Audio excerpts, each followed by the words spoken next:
Hello to all our audiences. Today I'm joined by Mohamedou Ould Slahi. He was arrested in Mauritania following the 9/11 attacks in 2002.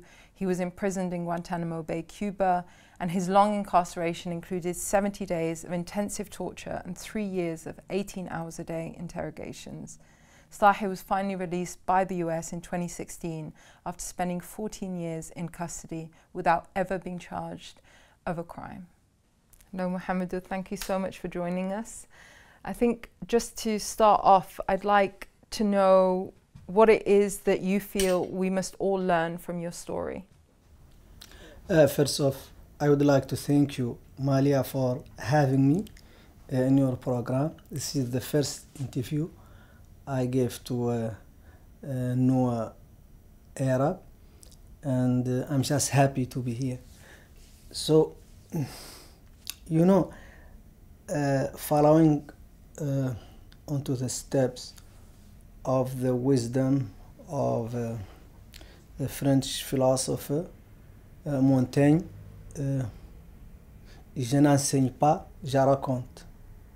I don't preach, I recount a story. So there is no intention for me by recounting my story to teach anyone any particular thing. I have a wish. If I would be very like cliche if I say I had a dream, but it's a dream. I would like the people from my region, that is the Middle East and Africa, to enjoy the same freedom that you take for granted as a European, that Americans and Canadians take for granted.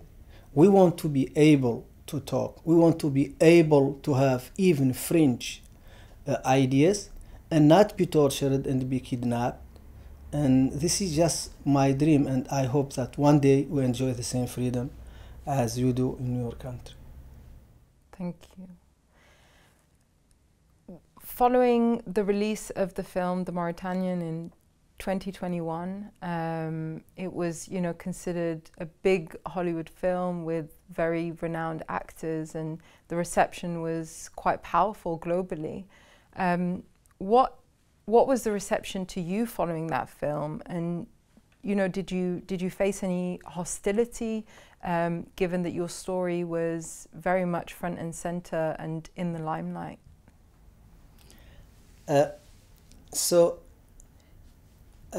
When the film came out, they sent me a copy online to watch.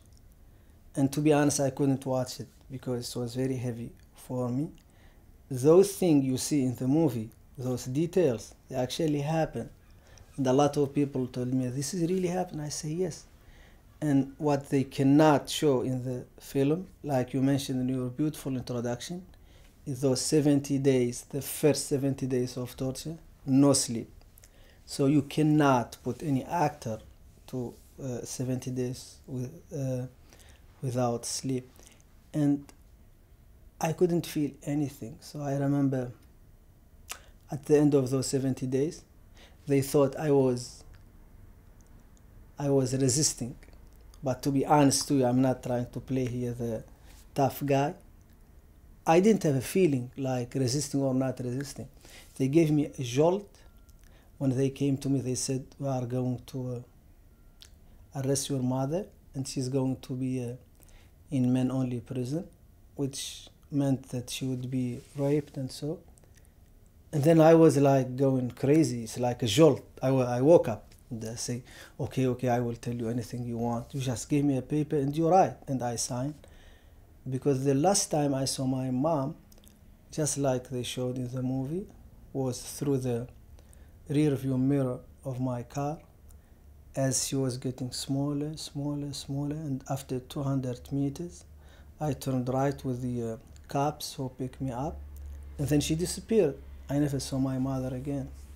Many years later they told me that she passed away. You have to understand one thing.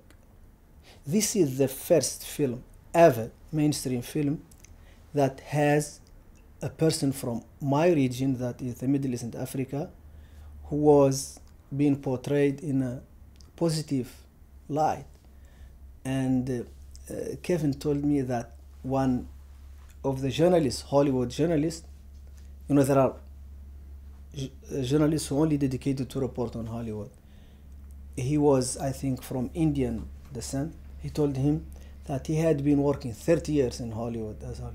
He told him, do you know this is the first film ever to have quote unquote an Arab or a Middle Eastern guy in a positive light? He said, no, I don't know that.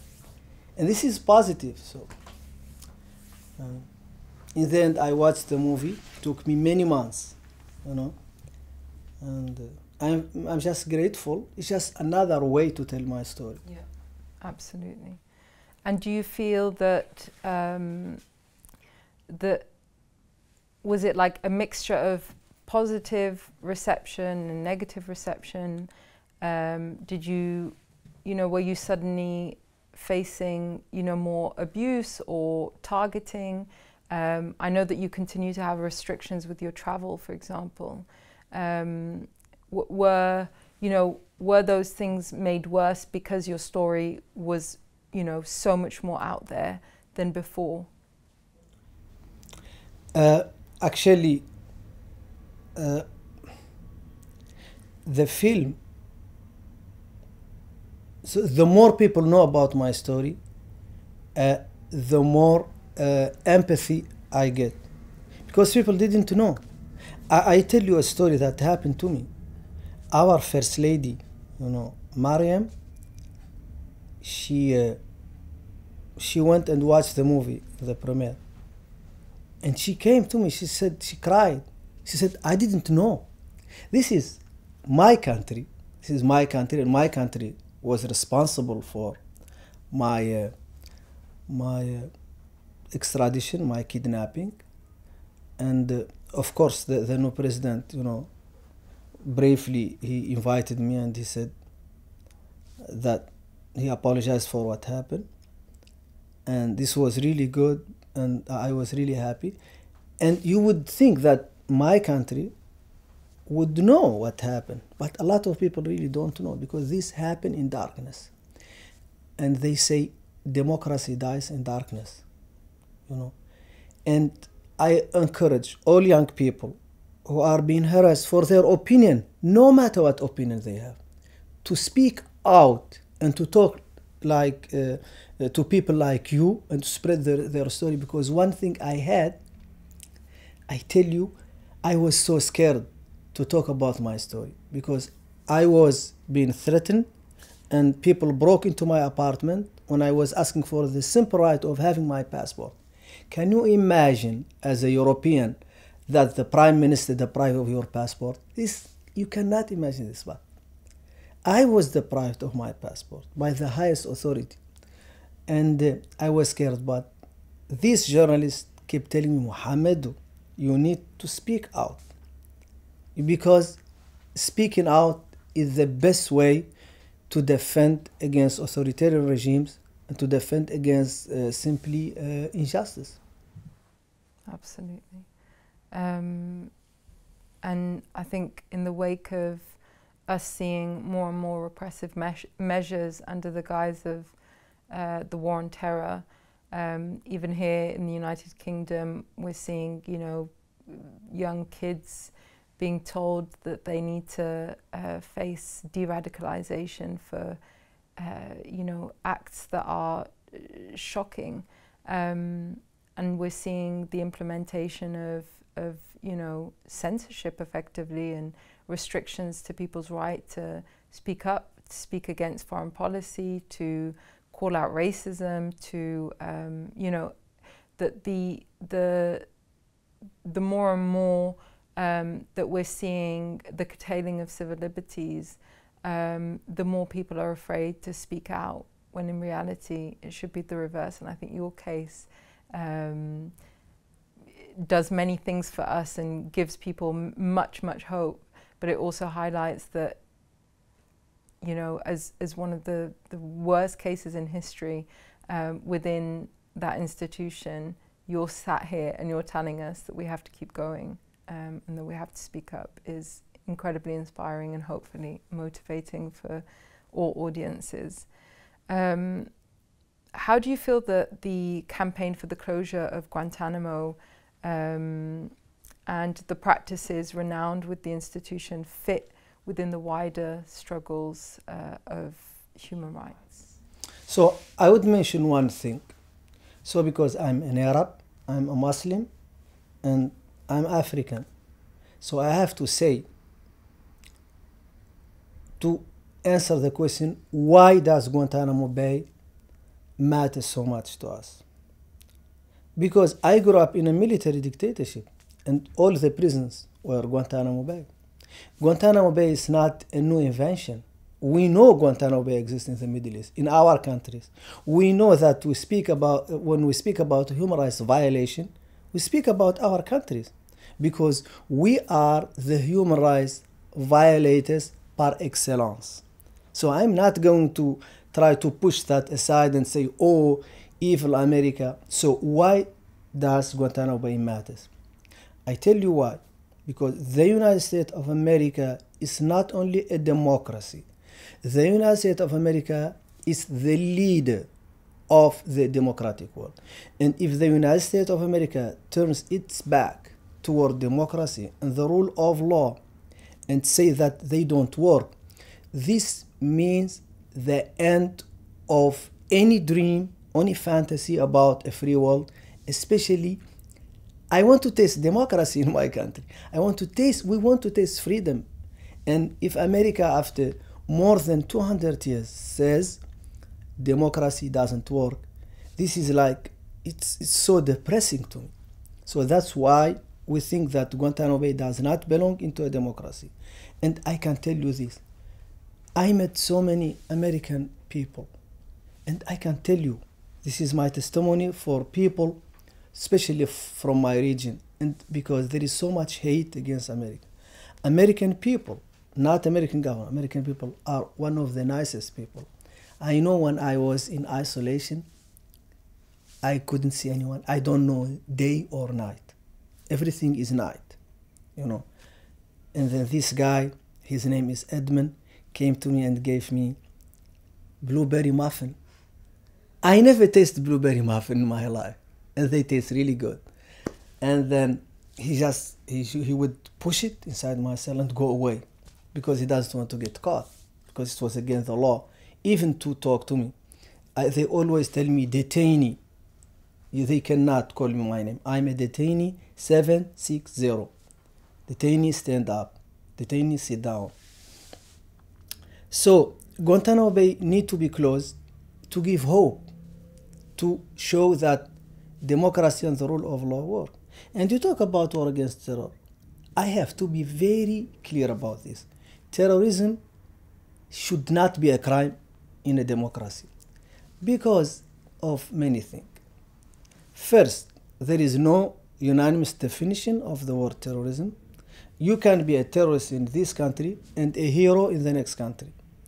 Second, there are so many abuses of this law against terrorism that practically, especially in our region, that is the Greater Middle East, terrorism is used to oppress and crush any political dissent, and by calling them terrorists and putting them in prison without trial. And there is no one, you know, with any credibility in the Western world who could say, you cannot do that. But America does it. America can say you are terrorist and then you lose every right without due process. And that said, we know that this violence in the name of religion that has real impact on people. It has real victims. That I distance myself, and every Muslim I know does not want this kind of violence. This kind of violence does not represent my mother, does not represent my father, does not represent my culture. You know, we have this beautiful saying in my tradition, hadith. It's not hadith, it's Quran, even stronger. وَمَا أَرْسَلْنَاكَ إِلَّا رَحْمَةً لِلْعَالَمِينَ. This message of our Prophet is only as a mercy to the whole universe, not to the Muslim, not to the brown people, but to the universe, you know. And we just need to be awake. We need to speak out. We need to tell the world who we are, you know, showing them love, showing them forgiveness.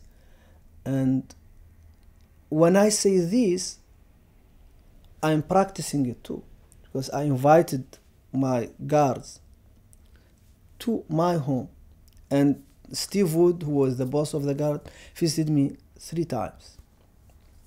And we go out there, we have the same message. He fasted Ramadan with me in Mauritania, and we go and spread the message of peace, showing people that we want peace. We don't want war, and we want reconciliation. We want forgiveness.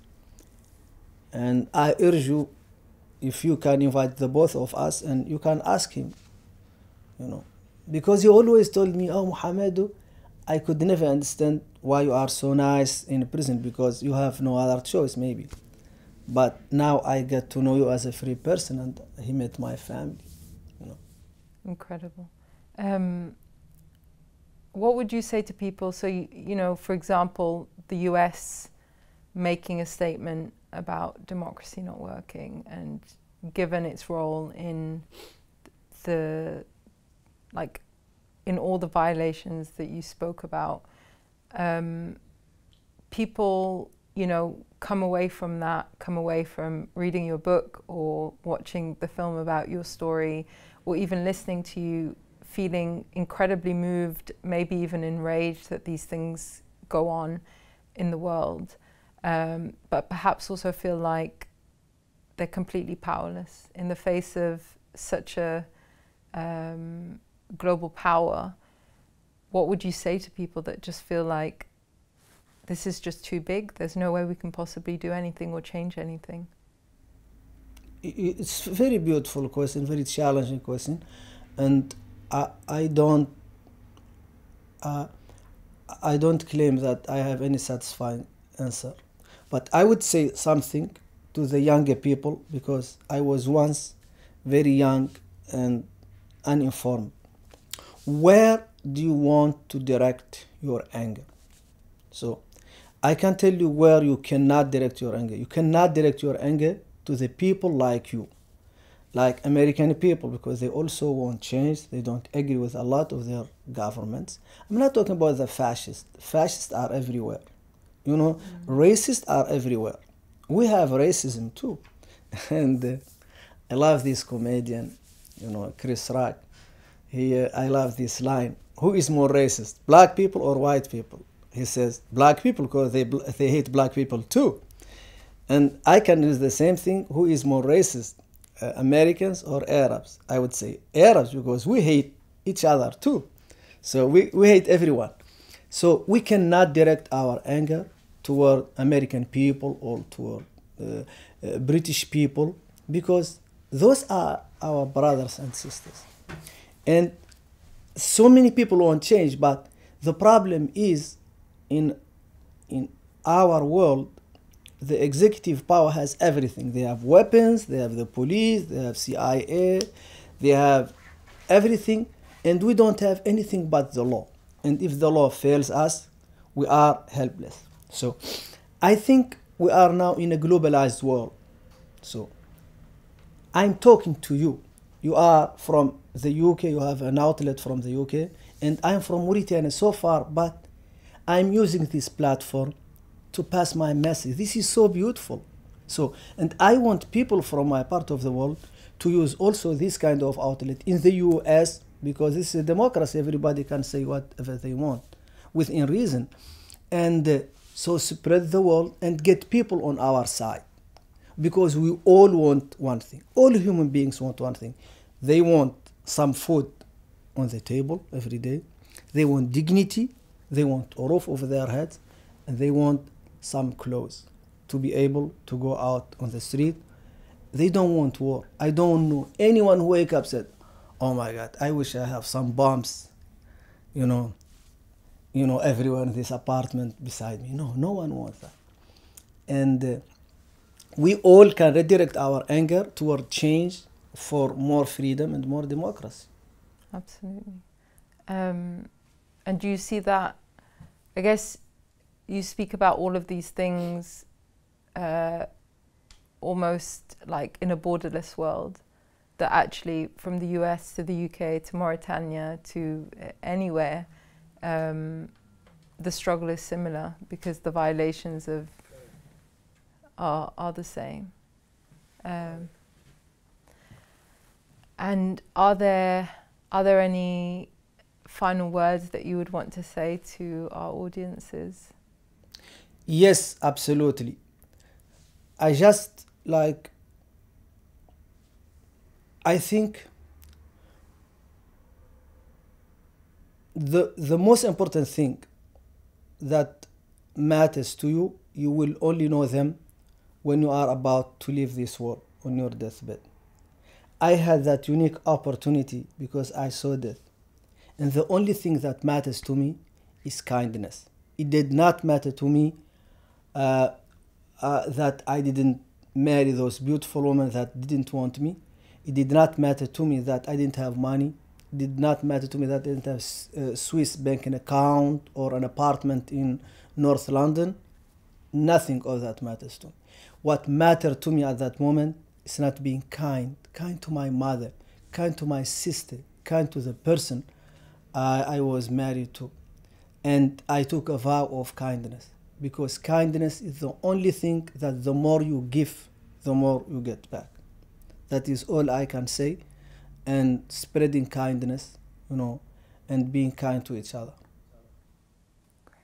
Thank you so much, Mohamedou. Thank you for joining us. Thank you so much, Malia, for having me.